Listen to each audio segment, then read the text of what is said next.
Mike Tyson, often called the greatest heavyweight of all time, built his legacy on victories that shook the bravest fighters during one of the golden ages of boxing. In today's video, I invite you to take a journey through those victories where the cocky fighter received his lesson. Get comfortable, because we're starting right now. Mike Tyson vs. Frank Bruno 2. It was 1996, and Frank Bruno had to defend his World Boxing Council heavyweight title for the first time. In the ring at the MGM Grand in Las Vegas on March 16, his challenger would be none other than the great Iron Mike. Bruno tried to present himself as the rival to beat, but Tyson entered the fight as the 5-1 betting favorite. This was Tyson's third fight since being released from prison, and he needed to prove he still had what it took. From the start of the bout, Tyson went for the knockout. Without bowing to his champion, he threatened Bruno's belt at every moment. Bruno won't be afraid of anybody or anything, but Mike Tyson is a free time he comes in, he's an older. He's not going to let Mike do what Mike wants to do. And he early, you can't fix a chin that was never great to begin with. A left hook by Tyson, but Bruno comes. Meeting expectations, Mike dominated the pace of the fight. A flurry of punches in the third round, starting with a left hook and ending with 7 unanswered blows, sent Bruno against the ropes. After this brutal scene, his title returned to the controversial Tyson. What Bruno expected, he said he's not looking. Combination uppercut by Tyson. Tyson for the Tyson who fought McGillian Mathis. Here's a laying it on, pouring it on. Down goes Bruno into the ropes. The next day, the cocky fighter who promised to end Mike Tyson was subjected to harsh words from the sports press. The adjectives "he's slow" and "he lacking" were the best references to his career. Mike Tyson vs. Larry Holmes. Back in 1988, we encounter another fighter who tried to beat Tyson before stepping into the ring with intimidation tactics. By then, Tyson was already the youngest heavyweight champion in history. However, he was far from earning the respect of the bold challengers lining up to threaten his titles. On January 22, in the ring at the Atlantic City Convention Center in New Jersey, Tyson faced the great Larry Holmes. This was Tyson's 5th defense of the WBC heavyweight title, the 4th of the WBA heavyweight title, and the 2nd of the IBF heavyweight title. Mike was unstoppable. At just 21 years old, 17 years younger than Holmes, Iron Mike would show that experience meant nothing against innate talent.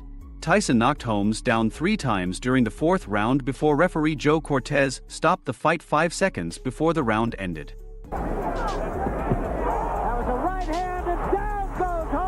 From a crashing right hand. Finisher. What? And down he goes again. Mike, the undisputed champion, acted as the aggressor throughout the fight. He even made the ringside attendees shout in desperation for the fight to be stopped. He's not steady. He needs to hold on. It will take every bit of stabbing that this man has. 40 seconds left. Street. Whoa.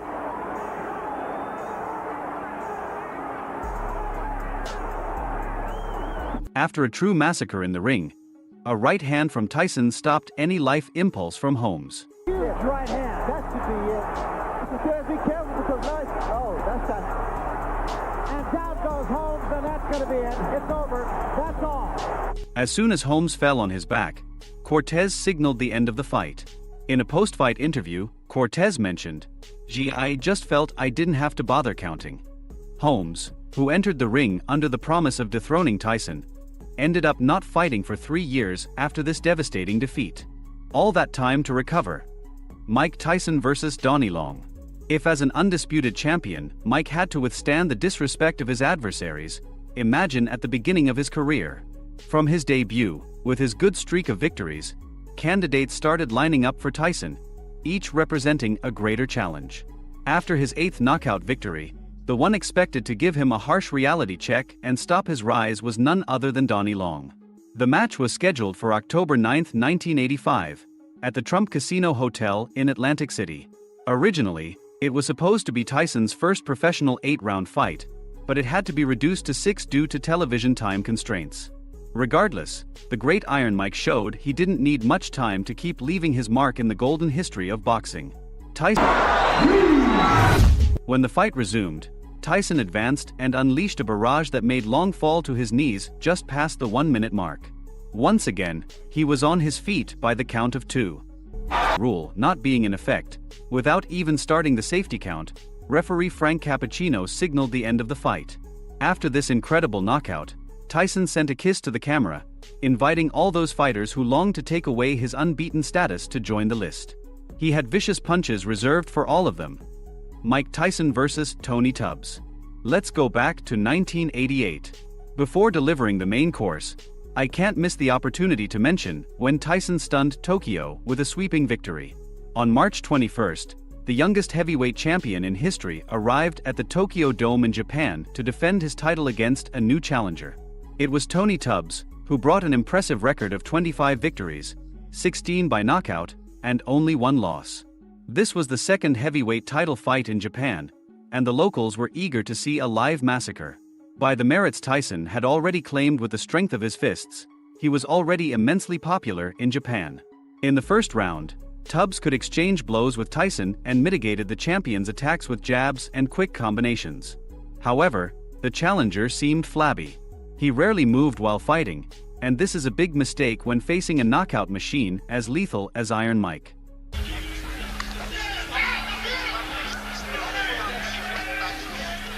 Jim, maybe he realises this fight could go a few rounds there. I don't know. When the second round began, it seemed it would unfold along the same lines as the first. Tubbs stood firm while Tyson continued to increase the level of pressure in his offense, and this was the point of no return. It's going to be the stalking routine as always. As I say, this is about as quiet as we've seen Tyson start, but I know that won't last long. His work. Tubbs' weak punches proved incapable of stopping the champion. Time and again, Tyson attacked Tubbs' thick body. Hooks to Tubbs' stomach were forceful. As the round neared its end, the effects of being severely beaten by Tyson began to show. The one who threatened to steal the titles ended up sunk under a succession of hooks to his abdomen, severely wounded. It wasn't until a vicious left hook caught Tubbs above the right eye that the punishment ended. After the impact, he's getting shot. His body's broken up on him, Jim. Tubbs staggered and tried to walk, but he ended up falling on his back to hear Arthur Mercant, the referee, counting the seconds to his defeat. Mike Tyson vs. Tyrell Biggs. He's never fought someone like me, he assured. As someone with a strong jab who can box and isn't just going in there to survive, he described himself. And he ended up humiliated. In 1987, Tyson had to face one of the mouthiest fighters he crossed paths with, Tyrell Biggs. With an undefeated record of 15 victories, 10 of them by knockout, he felt he was the avenger. He thought his height and musculature would be enough to withstand Tyson's deadly attacks and beat him once and for all. But the rivalry between Biggs and Tyson dates back to 1984, when Tyson was rejected by the Olympic team due to his measurements, and the spot was given to Biggs. When Tyson showed up at the airport to bid farewell to the team and wish them the best, Biggs mocked Tyson, assuring him there was no way he would get on the plane with them. Biggs ended up winning two things that year. The first was the gold medal in the super heavyweight division at the Olympic Games. The second was the grudge of the man who would become the greatest fighter of all time. Once in the ring, even years later, Tyson made sure to show everyone who doubted him who was the best. One after another, blows landed on Biggs' jaw. Left hooks rained down everywhere. And for 6 rounds, Biggs could withstand them.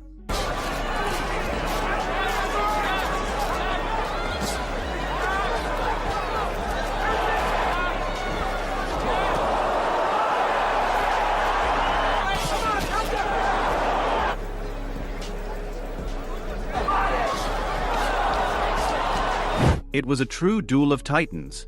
But inevitably, Biggs' body fatigued and his defense fell. It was a left hook that sent Biggs flying to his corner, where his body hit the canvas with his feet in the air. Tyson achieved 2 things that night. The first was his 32nd professional victory without losses, the 28th by knockout. And the second, a personal revenge he had been preparing for even before his professional debut. That was a tremendous.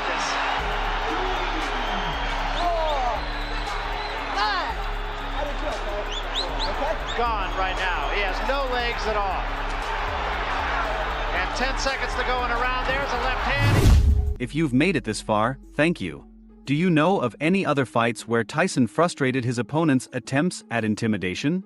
Let me know in the comments.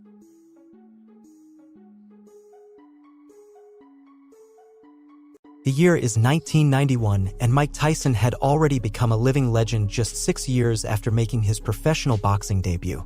However, when the world learned that his next formidable opponent was none other than Donovan Ruddock, concerns arose for the reign of the young monarch fighting for the chance to reclaim his crown.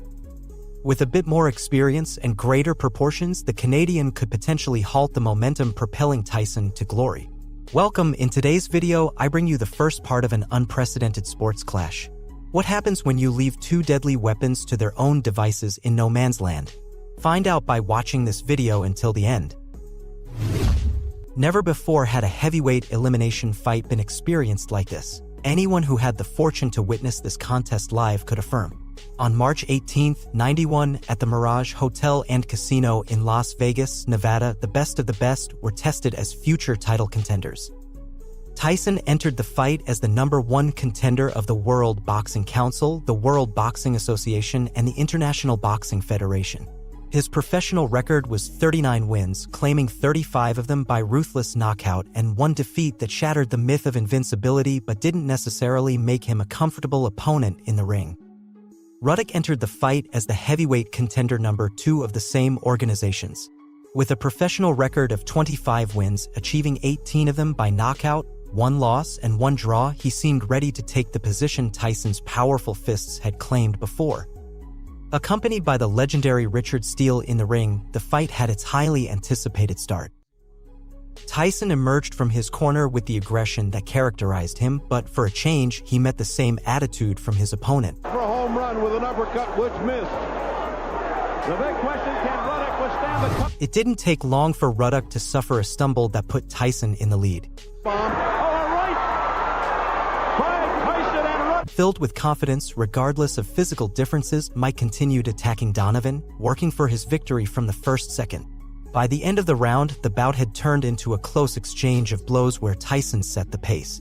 With this opening, the question of how long it would take the great Iron Mike to bring down the Canadian giant hung in the air. Stop Iron Mike. What a right hand by Tyson, but it missed. And we felt the breeze. It was right above us. An associate minister lets them know. First combination punches thrown, but there's another one. A good shot by Tyson hitting after. The second episode opened, and quickly, the doubt that lingered in the minds of much of the audience that night was dispelled. A powerful left punch by Tyson was the reason Ruddock hit the canvas.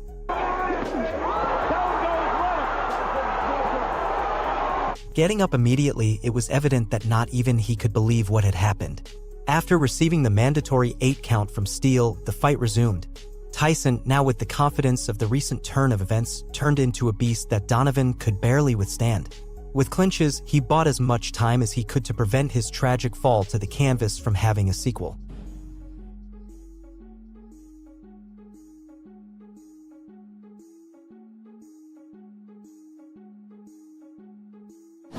Back for the third round, it was undeniable that Tyson set the pace of the fight while Ruddock tried to keep up.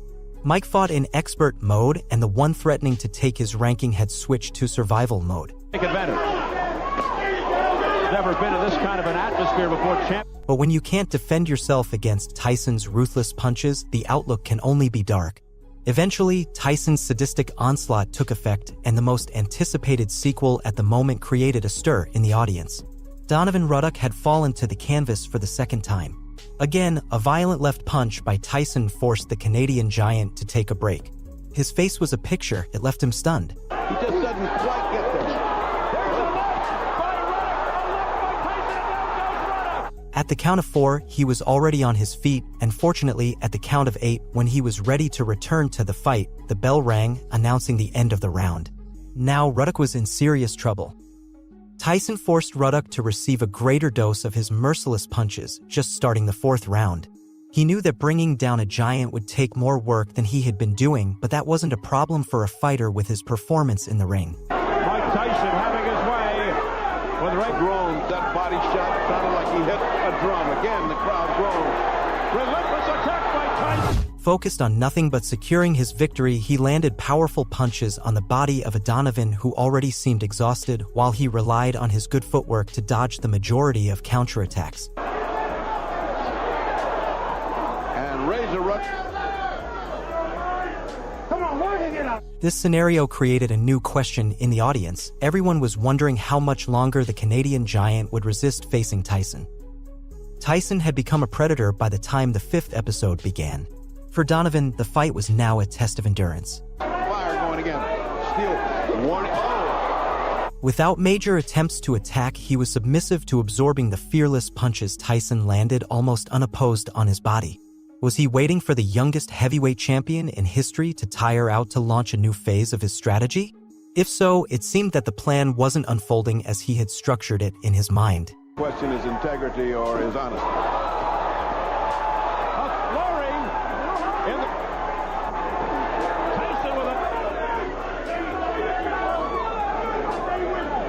He was looking for his third straight. Oh, look at Ruddock's body collided with the ropes as soon as the 6th round began. With Tyson advancing like a tank, it was evident that the Canadian giant felt intimidated by his rival. For seconds, he tried to keep the beast at bay by stretching his left fist. However, Tyson was a master at sneaking in his attacks no matter how far or high his target was. Donovan continued trying to gain time in the clinches, but even in them, Mike found a way to connect his insolent fists to his body. Oh, nice right hand by Tyson. Come on, Blake. Tyson way ahead, 50 to 43 on 5. These wild punches by Ruddock. Ruddock's throwing some hard leather from time to time. Only takes one in the... It seemed that short or medium-range combat had the same result for Ruddock, becoming a victim of an executioner who had entered the ring to carry it out. With the crowd ecstatic, only a couple of minutes separated Tyson from victory. Of course, this was something both fighters were unaware of. It was the element of surprise that made what I am about to narrate so exciting. Continues to stay on his feet. He's been knocked out twice early. 71 in 3. While everyone listened to the bell that signaled the beginning of the 7th round, Tyson seemed to have heard "go for the head." Ruddock continued trying to buy time and reduce Tyson's attack chances with clinches, but it's not a strategy you can sustain during a 12-round scheduled fight. With Steele putting distance between them, Tyson's possibilities increased. With it, his offense grew and the pressure he exerted on the Canadian giant's voluptuous body also increased. A good punch after each clinch was enough to continue weakening a Ruddock who was only floundering. See how Tyson moves on here in the 7th round. When he was positioned against the ropes, his point of no return finally arrived. The breeze just then. Tyson has Ruddock on the rope. If Tyson applies the pressure, he's got him where... Steele put some distance between the fighters for the last time, but Donovan's guard didn't rise fast enough for what followed. Tyson, tired of playing with his prey, decided to turn the boxing ring into the scene of a massacre by executing a violent combination of punches that made the head of the Canadian giant dance from side to side. Retreating, Ruddock didn't have the strength to raise his fists and cover himself from the masterful offensive Tyson demonstrated after 6 hard rounds working to get to that point. Therefore, Richard Steele decided to separate the fighters one last time and check what everyone already knew: Donovan Ruddock was finished. Amid hugs with his corner, Mike Tyson celebrated the significant victory in his career by technical knockout against the fighter who posed the greatest threat to his ranking. Unsatisfied with the result, Donovan Ruddock faced Mike Tyson once again 3 months after what I just narrated. What happened? That's a story for another video. If you've made it this far, I appreciate it. I remind you that there is no better way to support my content than by leaving your like on the video. Do you have some free time? Visit my channel. There you'll find videos with the best and worst of boxing available to accompany you at any time of your day. You just have to hit play on the next one and see me there. Now that you know the story behind the first encounter between these two lethal machines of the discipline, when do you think Donovan Ruddock sealed his fate against Mike Tyson? I'll read your comments. Mike Tyson, the man who had all his contemporaries trembling just by hearing his name, was threatened more than once before stepping into the ring. One of them is Donovan Ruddock, the Canadian giant who was on his way to greatness, but Tyson brought him back down to earth. On a couple of occasions. Welcome. Make yourself comfortable. A new clash of titans is about to begin. It was 1991 when Mike Tyson and Donovan Ruddock answered the call of a finicky fate to test their strength in the honorable boxing ring. The agreed date was March 18th, and unbeknownst to them, both would star in a tenacious chapter in the golden history of pugilism that would begin that day and close months later. In the ring at the Mirage Hotel and Casino, Richard Steele awaited them to join as the third man in the ring. Tyson entered the fight as the #1 heavyweight contender for the World Boxing Council, the World Boxing Association, and the International Boxing Federation. Ruddock, the Canadian giant, entered as the #2 contender for the same prestigious organizations. It was a heavyweight eliminator fight that would determine which of these two fighters would be the most lethal of the moment, and it did not disappoint any attendee. First round. Tyson jumped from his corner with his characteristic aggressiveness, sizing up Ruddock with his left and seeking the first blow with his right. Almost immediately, Mike's ferocity on the offensive drove Ruddock into the ropes. Shortly after, in the middle of an attack, a misstep almost sent the Canadian giant to the canvas. Well, he's ready for it. He threw his bomb. All right. Tyson. This series of events, in a short time, made Tyson completely take control of the fight's pace. Throughout the round, Ruddock attempted various attacks against Tyson, but Iron Mike's guard was as solid as a concrete wall. Steele, an associate minister, lets them know. Ruddock began to put some distance between him and Mike by stretching his left and trying to reduce his attacks by opting for clinches. But every so often, Tyson landed a good punch that reminded everyone present why he was the true knockout machine. Save the care. A harsh body punch by Tyson. That's the real Tyson right there. The tension rose even more when, after the bell rang to end the round, the fighters did not stop. Tyson hitting afterwards. And the bad foot. With Steele separating them and their respective corners entering the ring, what was around the corner was an unprecedented event that no one could anticipate. Second round. When Ruddock came out of his corner, Tyson was already waiting for him like a predator for its prey. As soon as the bell rang, he pounced on him and neutralized any initiative by the Canadian giant to seek the first blow. Shortly after, with a powerful left hook, Mike sent Ruddock to the canvas. Not even he himself could believe what had just happened. But there was no mystery. He had been a victim of the power of a living legend, Iron Mike. Donovan got up immediately and returned to the fight only to continue being subdued by Mike. His attempts to level the balance were futile. His attacks were weak. Therefore, clinching remained his best friend in the ring. His struggle to put some distance between him and Tyson became more evident, who occasionally continued to land big blows. Because the hurricane is building up. There's a one punch when he should be punching. Alternating between sadistic combinations to the body and head, Mike left no doubt as to why he was the #1 heavyweight contender. Third round. Ruddock started by putting some distance between him and Tyson, stretching his left, but it didn't take long for him to be hit by the force of Mike's left. Tyson, who pushed him back until he hit the ropes, had a clear strategy and it was working. In contrast, it seemed that the Canadian giant didn't know how to engage his opponent.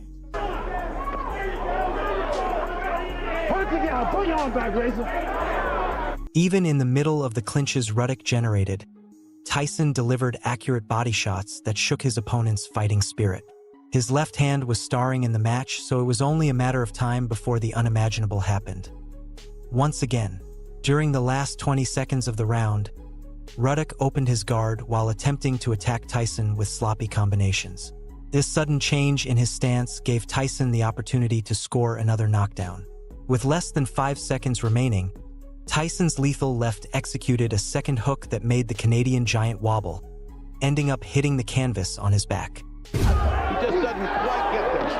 There's a left by Ruddock. A left by Tyson. And down goes Ruddock. Upon getting back up, the expression on his face was pure gold, a mix of naivety and fear. The beast that vowed to kill Mike Tyson was being tamed, and in the cruelest way possible. When the fight resumed, time played in his favor, and the sound of the bell gave him the breath to live another round. 4th round. After the close of the previous episode, Ruddock did not want to risk a single inch of himself.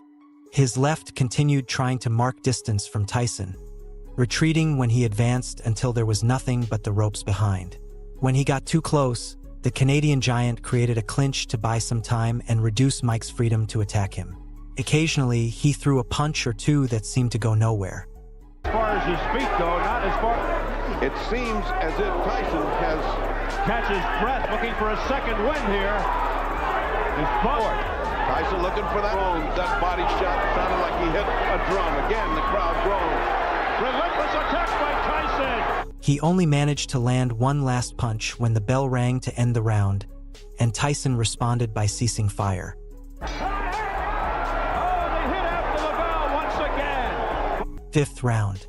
The Predator was starting to get tired of playing with his prey, and it was evident. Reducing the number of attacks, you could see how Mike closely followed Ruddock with his gaze to find the weak point where to slip his lethal fists. For the moment, it was his chest, his liver area, or his head. This one was a good shot by Ruddock. Tyson did a good job demonstrating a great ability to attack various targets at once. Meanwhile, the Canadian giant's body was being tested. It was about seeing how many deadly punches from Iron Mike he could absorb without collapsing. Once again, The question is integrity or his honesty.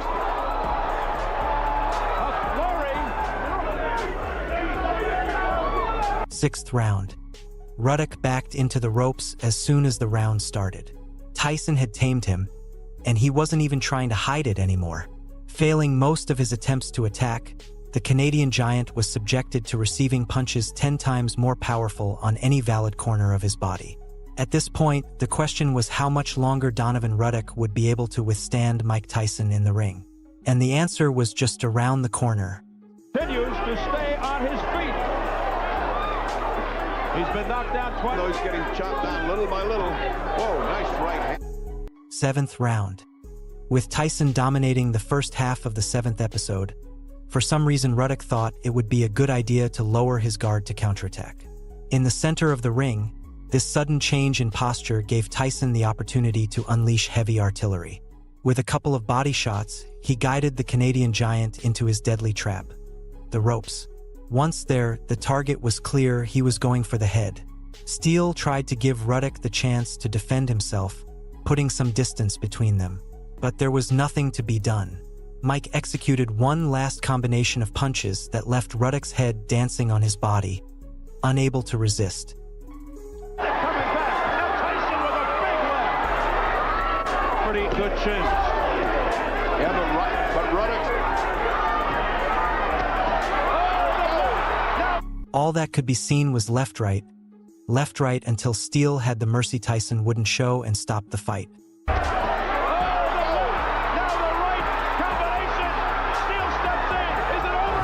With this, Mike Tyson was declared the winner by technical knockout at 2 minutes and 22 seconds of the 7th round. If you've made it this far, I thank you. Did you like the story?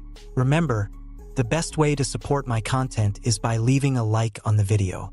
Do you think Ruddock had any real chance of killing Mike Tyson as he promised? Or was he just a big mouth who spoke too quickly? I'll read you in the comments.